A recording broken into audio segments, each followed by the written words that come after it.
Hello guys, നമ്മൾ ഇന്ന് പോകുന്നത് മട്ടാഞ്ചേരി ജൂതപ്പള്ളിയിലാണ്. പോകുന്ന വഴിക്ക് എന്തൊക്കെ കാണുമെന്ന് നോക്കാം.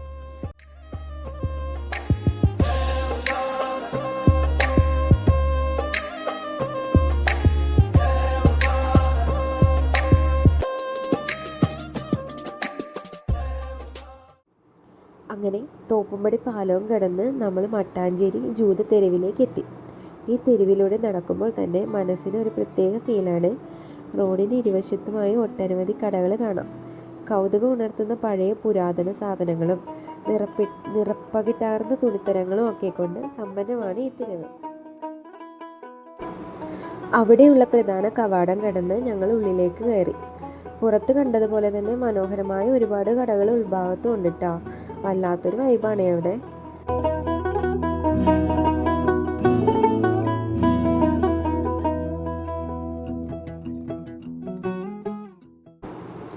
നടന്ന് ഞങ്ങൾ ഒടുവിൽ സിനഗോഗിൻ്റെ അടുത്തെത്തിയിട്ടാ.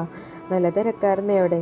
എല്ലാവരും ക്യൂ നിന്നാണ് ടിക്കറ്റ് എടുക്കുന്നത്. ഞങ്ങൾ അവിടെ നിന്ന് എൻട്രി പാസ്സൊക്കെ എടുത്തതിന് ശേഷം ഉള്ളിലേക്ക് കയറി.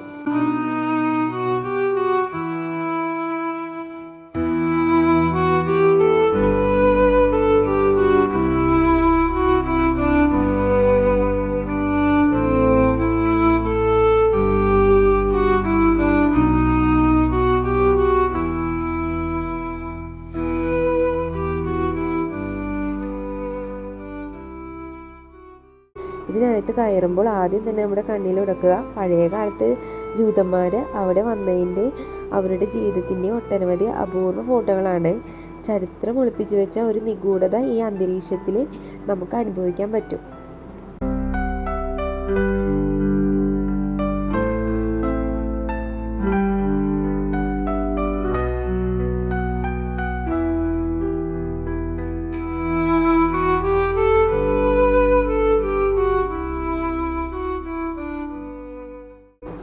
ആ പഴയ ഫോട്ടോകളൊക്കെ കണ്ടതിന് ശേഷം ഞങ്ങൾ സിനഗോഗിൻ്റെ പ്രധാന ഹാളിലേക്ക് പ്രവേശിച്ചു.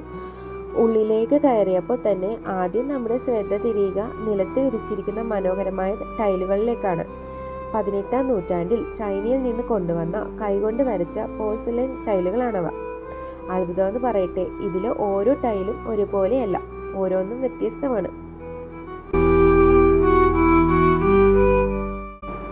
മുകളിലേക്ക് നോക്കിയാൽ ബെൽജിയത്തിൽ നിന്നും ഇറക്കുമതി ചെയ്ത ഭംഗിയുള്ള ഗ്ലാസ് വിളക്കുകളും വലിയ ചാൾസ് ഡയറുകളും കാണാം. ഹാളിൻ്റെ നടുക്കായിട്ട് ഒരു വെങ്കല പ്രസംഗപീഠവും ജൂതന്മാരുടെ വിശുദ്ധ ഗ്രന്ഥമായ തോറ സൂക്ഷിച്ചിരിക്കുന്ന സ്വർണ്ണക്കൂടുമൊക്കെ കാണുമ്പോൾ നമ്മൾ ശരിക്കും വിസ്മയിച്ചു പോവുകയും നൂറ്റാണ്ടുകൾക്ക് മുമ്പുള്ള ആ രാജകീയ പ്രൗഢി ഇന്നും അവിടെ അതേപടി നിലനിൽക്കുന്നുണ്ട്.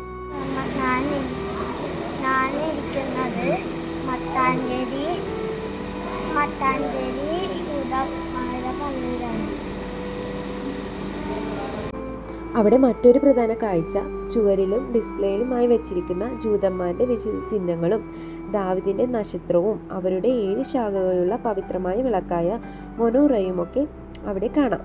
ചരിത്ര പുസ്തകങ്ങളിൽ മാത്രം കണ്ടിട്ടുള്ള ചിഹ്നങ്ങൾ നേരിട്ട് കാണുന്നത് ഇഹാങ്കൂട്ടനും ഞങ്ങൾക്ക് വല്ലാത്തൊരു പുതിയ അനുഭവമായിരുന്നേ. ഒരുപാട് കാഴ്ചകൾ കണ്ട് മനസ്സിൽ ഒരുപാട് അറിവുകളുമായി ഞങ്ങൾ പതുക്കെ സിനഗോഗിന്റെ പുറത്തേക്ക് ഇറങ്ങി.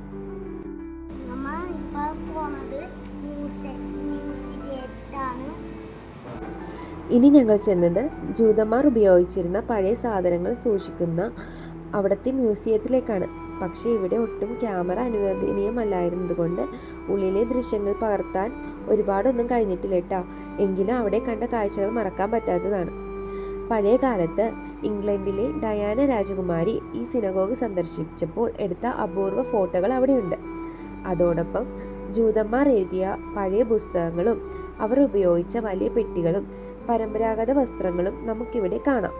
ഏറ്റവും ആകർഷകമായി തോന്നിയത് കൊച്ചി രാജാവ് ജൂതന്മാർക്ക് സമ്മാനിച്ച സ്വർണ്ണ കിരീടങ്ങളാണ്. ദൃശ്യങ്ങൾ ക്യാമറയിൽ പകർത്താൻ പറ്റിയില്ലെങ്കിലും ആ ചരിത്ര കാഴ്ചകൾ മനസ്സിൽ എന്നും ഉണ്ടാവും കേട്ടോ. 1992 ഇംഗ്ലണ്ടിലെ ഡയാന രാജകുമാരി കൊച്ചി സന്ദർശിച്ചപ്പോൾ ഈ സിനഗോഗും സന്ദർശിച്ചിരുന്നു. ആ ചരിത്ര നിമിഷത്തിൻ്റെ ചിത്രമാണ് നമ്മൾ നേരത്തെ കണ്ടത്. കൊച്ചി രാജാവ് കൊടുത്ത കിരീടങ്ങൾ ജൂതന്മാരും കൊച്ചി രാജാക്കന്മാരും തമ്മിൽ വലിയ സൗഹൃദങ്ങളായിരുന്നു. ജൂതന്മാരുടെ വിശുദ്ധ ഗ്രന്ഥമായ തോറ സൂക്ഷിക്കുന്ന ചുരുളുകളുടെ മുകളിൽ അണിയിക്കാൻ വേണ്ടി കൊച്ചി രാജാവ് സമ്മാനിച്ച വിലപിടിപ്പുള്ള സ്വർണ്ണ വെള്ളി കിരീടങ്ങളാണവ.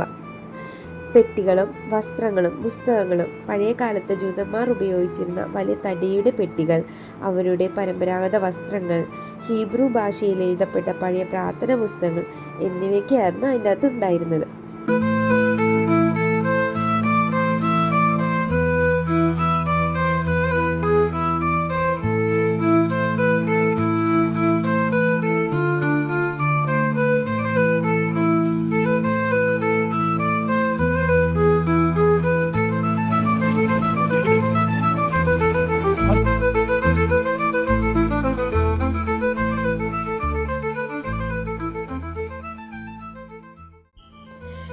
സിനഗോഗിലെ ഈ ചരിത്ര കാഴ്ചകളെല്ലാം കണ്ട് അവിടെ നിന്ന് ഇറങ്ങി ഞങ്ങൾ നേരെ പോയത് മട്ടാഞ്ചേരിയിലെ പോലീസ് ടൂറിസം സ്റ്റേഷനിലേക്കും മ്യൂസിയത്തിലേക്കുമാണ്.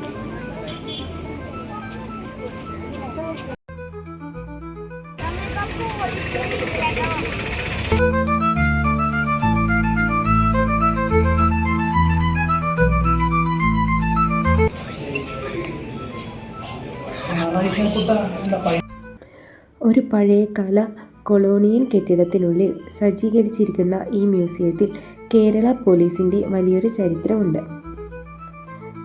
പഴയകാല ആയുധങ്ങൾ, വിൻറ്റേജ് വയർലെസ് സെറ്റുകൾ, പഴയ ക്യാമറകൾ, അങ്ങനെ നമ്മളെ മറ്റൊരു കാലഘട്ടത്തിലേക്ക് കൂട്ടിക്കൊണ്ടുപോകുന്ന ഒരുപാട് കാഴ്ചകൾ ഇവിടെ കാണാം.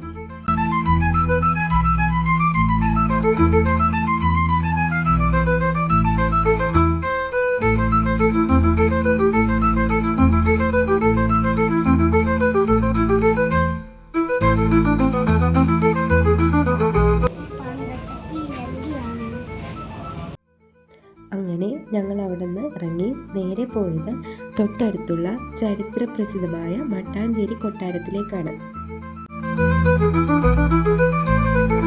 നമുക്ക് പഴയ കൊട്ടാരത്തിലേക്ക് പോകാം. 1555 പോർച്ചുഗീസുകാർ കൊച്ചി രാജാവിന് സമ്മാനിച്ച ഈ കൊട്ടാരം പിന്നീട് ഡച്ചുകാർ പുതുക്കി പണിതുകൊണ്ട് ഡച്ച് പാലസ് എന്നും അറിയപ്പെടുന്നു. ഞങ്ങൾ അവിടെ എത്തിയപ്പോഴേക്കും സമയം ഒരുപാട് വൈകിപ്പോയിരുന്നേ. അതുകൊണ്ട് കൊട്ടാരത്തിനുള്ളിലെ കാഴ്ചകളൊന്നും ഞങ്ങൾക്ക് കാണാൻ പറ്റിയില്ല. സാരമില്ല, കൊട്ടാരത്തിനുള്ളിലെ ആ ചരിത്ര വിശേഷങ്ങളെല്ലാം മറ്റൊരു ദിവസം നമുക്ക് പ്രത്യേകം വേറൊരു വീഡിയോയിലൂടെ കാണുന്നതായിരിക്കും. ഈ കൊട്ടാര വളപ്പിൽ തന്നെയാണ് കൊച്ചി രാജകുടുംബത്തിൻ്റെ പരദേവതയായ പയ്യന്നൂർ ഭഗവതിയുടെ ക്ഷേത്രമുള്ളത്. തങ്ങളുടെ പരദേവതയുടെ സാന്നിധ്യം എപ്പോഴും കൂടെ ഉണ്ടാകാനാണ് രാജാക്കന്മാർ കൊട്ടാരത്തോട് ചേർന്ന് ഈ ക്ഷേത്രം നിർമ്മിച്ചത്.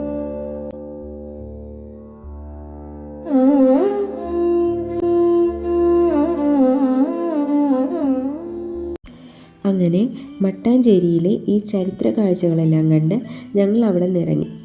അടുത്തതായി ഞങ്ങൾ പോയത് ഫോർട്ട് കൊച്ചിയിലേക്കാണ്. അവിടുത്തെ കാഴ്ചകളെല്ലാം ഈ ഒരൊറ്റ വീഡിയോയിൽ തീരുന്നതല്ല. അതുകൊണ്ട് അതിൻ്റെ ബാക്കി വിശേഷങ്ങളെല്ലാം നമുക്ക് അടുത്ത വീഡിയോയിൽ കാണാമേ.